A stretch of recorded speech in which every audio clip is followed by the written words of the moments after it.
Bonne et heureuse année 2022. Avec cette crise qui malheureusement n'en finit pas. Surtout, bonne santé à toutes et à tous.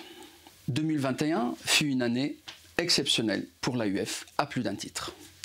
D'abord par un changement de paradigme avec plus d'écoute et de co-construction. Ensuite, par une adhésion très importante de nos membres aux nouvelles orientations. Une consécration du concept de francophonie scientifique et enfin une restructuration de la gouvernance à l'échelle mondiale. L'écoute permanente que nous avons mise en place grâce à la consultation mondiale a permis de publier la première édition du livre blanc de la francophonie scientifique. Une analyse fine, qualitative et quantitative des 15 000 réponses issues de 90 pays. Vos besoins, vos contraintes, vos critiques, vos propositions ont toutes été prises en considération. En plus de la consultation, nous avons maintenu les missions de terrain en dépit de la pandémie, là où c'était possible, une relation directe avec vous. Alors, une quinzaine de pays ont pu être visités, alors je vais demander la liste. Merci pour n'oublier personne.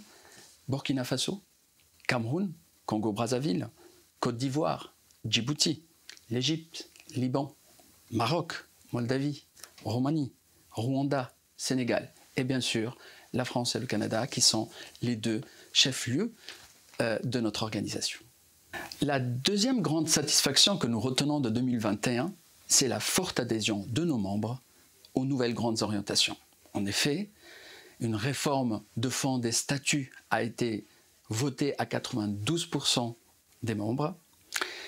Une élection du conseil d'administration et de la présidence avec une participation au vote qui a dépassé les 88% et une validation à l'unanimité de la nouvelle stratégie qui a été proposée à nos membres, la stratégie de l'AUF 2021-2025. Le troisième élément de ce bilan rapide de 2021, c'est la consécration du concept de francophonie scientifique. Avec l'organisation des premières assises de la francophonie scientifique au mois de septembre en Roumanie, dans le cadre d'une semaine mondiale de la francophonie scientifique, qui a vu la participation de plus de 1500 personnes, dont 260 à peu près experts autour d'une dizaine d'ateliers thématiques. Dans le cadre de ce grand événement, nous avons également pu organiser une conférence ministérielle des ministres de l'enseignement supérieur et de la recherche qui ont décidé de co-signer un manifeste de la francophonie scientifique. Et ainsi, ce document deviendra la référence de la diplomatie scientifique francophone. Le quatrième point marquant pour l'AUF en 2021, ça a été la restructuration de la gouvernance. Création de bureaux nationaux, mise à niveau des campus numériques, lancement d'un nouveau réseau de centres d'employabilité francophones et enfin un réseau de référents en matière de francophonie scientifique. Et pour terminer ces vœux, je voudrais partager avec vous les principales missions que l'AUF s'est données pour cette nouvelle année 2022. D'abord, c'est de maintenir cette belle dynamique enclenchée. Ensuite, d'accélérer la mise en œuvre des réformes et des projets initiés.